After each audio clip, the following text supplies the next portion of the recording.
মাগুরায় নির্যাতনের শিকার শিশুটি মারা গেছে। ইন্না লিল্লাহি ওয়া ইন্না ইলাইহি রাজিউন। প্রধান উপদেষ্টা গভীর শোক প্রকাশ করেছেন। মাগুরায় ধর্ষণের শিকার ৮ বছরের শিশু আসিয়া ঢাকার সম্মিলিত সামরিক হাসপাতাল সিএমএইচে চিকিৎসাধীন অবস্থায় মারা গেছে।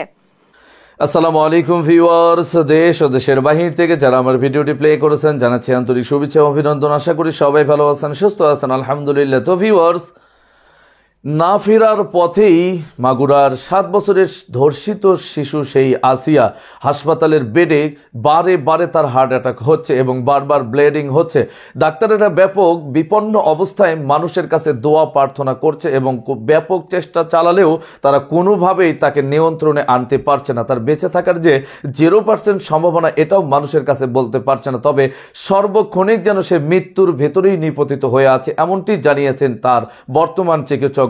সর্বশেষ এই শিশু আসিয়া ধর্ষণের সাথে সম্পৃক্ততা এবং কতটা নরপশুর মতো আচরণ তার সাথে করা হয়েছে যে পুরো বুকের অংশটায় এক জায়গা থেকে আরেক জায়গার ভেতরে চেপে বসেছে এবং বারবার হার্টটা অ্যাটাক হয়ে যাচ্ছে এবং ব্লিডিংও হচ্ছে। আসুন সর্বশেষ আমরা আমাদের এই বোন শিশু আসিয়ার সর্বশেষ অবস্থান বিস্তারিতটা জানবো, যে সে কি আসলে বেঁচে আছে নাকি একেবারেই মৃত্যুর পথযাত্রী হয়ে গেছে। বিস্তারিত ভিডিওতে যাওয়ার আগে ছোট রিকোয়েস্ট করবো, যারা এখনো চ্যানেলটি সাবস্ক্রাইব করেননি, নিয়মিত দেশের সকল আপডেট সবার আগে জানতে অবশ্যই চ্যানেলটি সাবস্ক্রাইব করে পাশে রাখবেন। দর্শক আসুন স্ক্রিনে।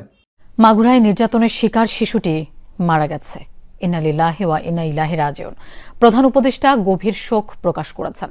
আসামিদের দ্রুত বিচারের আওতায় নিয়ে আসার নির্দেশ দিয়েছেন তিনি। শিশুটির মৃত্যুর তথ্য প্রেস বিজ্ঞপ্তির মাধ্যমে নিশ্চিত করেছে আইএসপিআর। জানায় দুপুর 1টার দিকে ঢাকার সম্মিলিত সামরিক হাসপাতালে চিকিৎসাধীন অবস্থায় শেষ নিঃশ্বাস ত্যাগ করে শিশুটি। আজ সকালেও 3বার কার্ডিয়াক অ্যারেস্ট হয়। 2বার স্থিতিশীল করা গেলেও তৃতীয়বার আর হৃদস্পন্দন ফিরে আসেনি।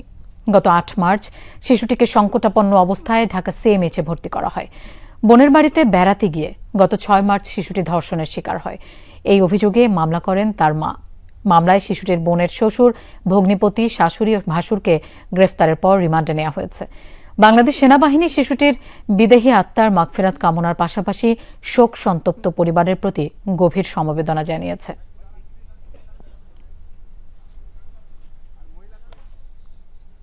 দর্শক, এ ব্যাপারে আরো জানবো, আমাদের সাথে যোগ দিচ্ছেন সহকর্মী ভাস্কর ভাদুরী। ভাস্কর, আইএসপিআর কিছুক্ষণ আগেই শিশুটির মৃত্যুর খবর নিশ্চিত করেছে। এই ব্যাপারে নতুন কোনো তথ্য আছে কিনা আপনার কাছে? লোপা, প্রথমে মাগুরা জেলা হাসপাতাল, তার পরবর্তীতে ফরিদপুর জেলা হাসপাতাল, তারপরে ঢাকা মেডিকেল কলেজ হাসপাতাল এবং সবশেষ সিএমএইচে সম্মিলিত সামরিক বাহিনীর যে হাসপাতাল রয়েছে সেখানে দেশের বিশেষজ্ঞ চিকিৎসকরা দেশের সর্বোচ্চ চিকিৎসাটা দিয়েও 8 বছরের আসিয়াকে কিন্তু বাঁচানো সম্ভব হয়নি। না ফেরার দেশে আসিয়া চলে গেছে এবং পুরো দেশবাসীকে এক করে তার উপরে যে নৃশংসতা হয়েছে সেই নৃশংসতার বিষয়ে অনেক প্রশ্ন রেখে আসিয়া কিন্তু এই পৃথিবীর মায়া ত্যাগ করেছে। আইএসপিআর এর পক্ষ থেকে বলা হয়েছে দুপুর আজ 1টায় আসিয়ার মৃত্যুর খবরটি তারা নিশ্চিত করেছেন। এবং আমরা যদি গতকালের ঘটনাটার দিকে লক্ষ্য করি, লোপা, গতকালও আসিয়ার 3বার তার হার্ট অ্যাটাক হয়েছিল এবং স্ট্রোক হয়েছিল এবং পরবর্তীতে আজকে সকালে কিন্তু আরও 2বার এই একই ধরনের তার শরীরের যে সমস্যা, সেই নানা ধরনের জটিলতার মাঝে এই সমস্যাগুলো দেখা যায়। এবং সবশেষ তাকে সিপিআর পদ্ধতিতেও ট্রাই করা হয়েছিল, যে সিপিআর পদ্ধতি দুপুর 12টার সময় ট্রাই করার পর তার একবার জ্ঞান ফিরেছিল, কিন্তু সবশেষ যে স্ট্রোকটি হয়েছিল সেখানে সিপিআর পদ্ধতি ট্রাই করার পরে কিন্তু তার আর জ্ঞান ফিরেনি।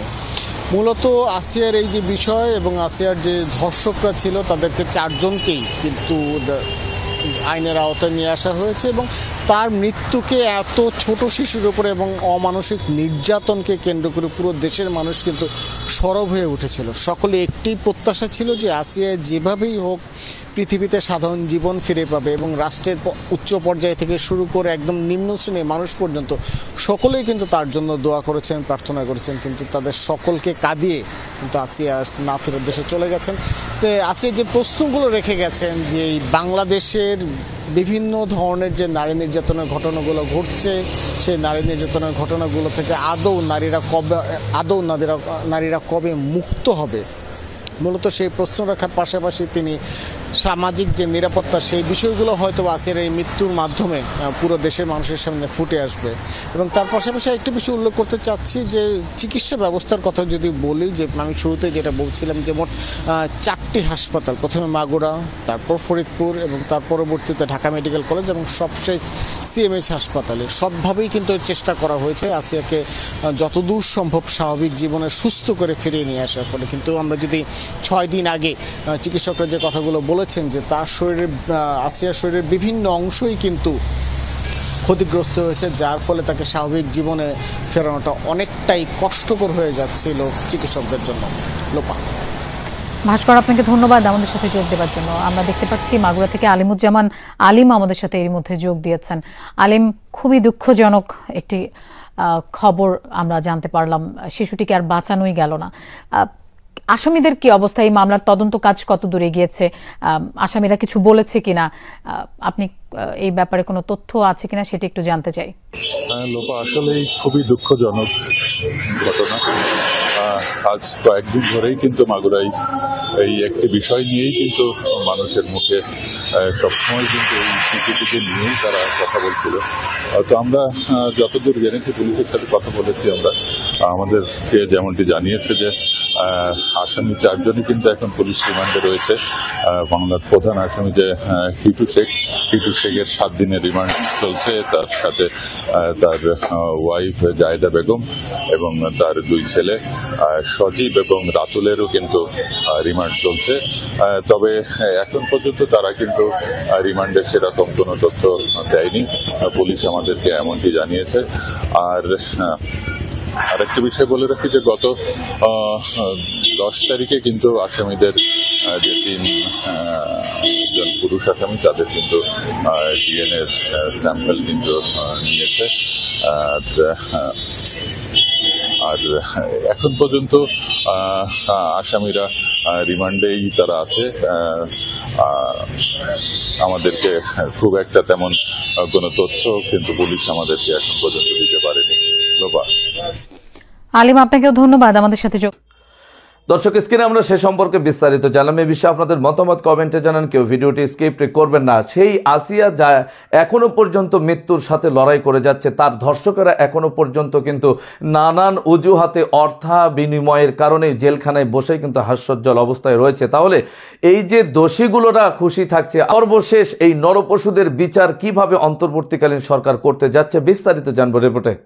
মাগুরায় ধর্ষণের শিকার 8 বছরের শিশু আসিয়া ঢাকার সম্মিলিত সামরিক হাসপাতাল সিএমএইচে চিকিৎসাধীন অবস্থায় মারা গেছে। বৃহস্পতিবার দুপুরে এই খবর নিশ্চিত করেছে আইএসপিআর। এর আগে তার শারীরিক অবস্থার অবনতি হলে ঢাকার সম্মিলিত সামরিক হাসপাতাল সিএমএইচে নেওয়া হয়। হাসপাতালের শিশু বিভাগের paediatric intensive care unit PICU এ নিবিড় পর্যবেক্ষণে রাখা হয় তাকে। এর আগে সকালে তার 2 বার কার্ডিয়াক অ্যারেস্ট হয়েছে এবং মস্তিষ্ক কোনো প্রতিক্রিয়া দিচ্ছে না বলেও জানায় প্রেস উইং। এ ঘটনায় শোক জানিয়েছেন প্রধান উপদেষ্টা ডক্টর মোহাম্মদ ইউনূস। অবিলম্বে দোষীদের দ্রুত বিচারের আওতায় আনার নির্দেশ দিয়েছেন তিনি। আসিয়ার মৃত্যুতে শোক জানিয়েছে বাংলাদেশ সেনাবাহিনীও।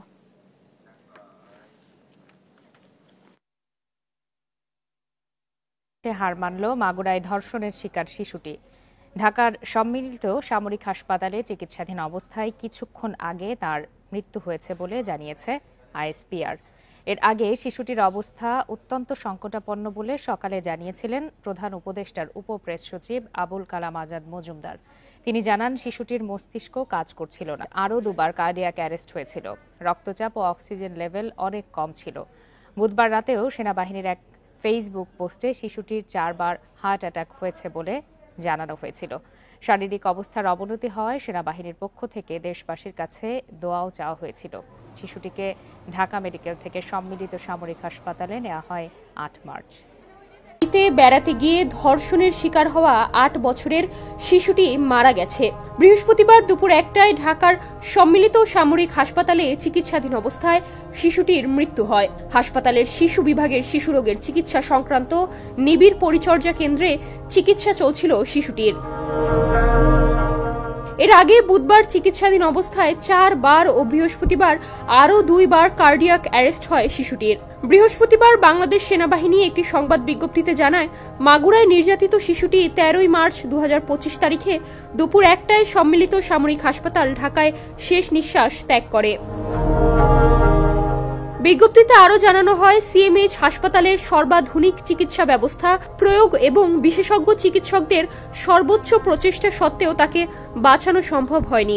শিশুটির বৃহস্পতিবার সকালে 3 বার কার্ডিয়াক অ্যারেস্ট হয়, 2 বার স্থিতিশীল করা গেলেও তৃতীয়বার আর হৃদস্পন্দন ফিরে আসেনি। গত 8 মার্চ শিশুটিকে সংকটাপন্ন অবস্থায় ঢাকা সিএমএইচে ভর্তি করা হয়। 8 বছরের শিশুটি 5 মার্চ মাগুরায় বোনের বাড়ি বেড়াতে গিয়ে গভীর রাতে ধর্ষণের শিকার হয়। শিশুটিকে প্রথমে মাগুরা সদর হাসপাতালে ভর্তি করা হয়। অবস্থার অবনতি হলে সেখান থেকে স্থানান্তর করা হয় ফরিদপুর মেডিকেল কলেজ হাসপাতালে। সেখানেও তার অবস্থার কোনো উন্নতি না হওয়ার পরে বৃহস্পতিবার রাতে অচেতন অবস্থায় শিশুটিকে ঢাকা মেডিকেল কলেজ হাসপাতালে ভর্তি করা হয়। অবস্থার আরও অবনতি হলে শুক্রবার রাতে শিশুটিকে লাইফ সাপোর্ট দেওয়া হয়। অবস্থার আরও অবনতি হলে শনিবার বিকেলে শিশুটিকে সম্মিলিত সামরিক হাসপাতালে স্থানান্তর করা হয়। সেখানেই তার চিকিৎসা চলছিল। ধর্ষণের ঘটনায় শিশুটির মা বাদী হয়ে 4 জনের নামে মামলা করেন। ধর্ষণের অভিযোগে শিশুটির ভগ্নিপতি সজীবের ভাই রাতুল, তাদের বাবা হিটু মিয়া ও মা জাবেদা বেগমকে গ্রেপ্তার করে পুলিশ। Desk report. দর্শক, স্ক্রিনে আমরা সে সম্পর্কে বিস্তারিত জানলাম। সো ভিডিও এই পর্যন্ত। ভালো লাগলে লাইক অ্যান্ড কমেন্ট করবেন এবং দেশের সকল আপডেট সবার আগে জানতে অবশ্যই চ্যানেলটি সাবস্ক্রাইব করে পাশে রাখবেন। দেখা হবে পরবর্তী ভিডিওতে ইনশাআল্লাহ। আসসালামু আলাইকুম ওয়া রাহমাতুল্লাহ।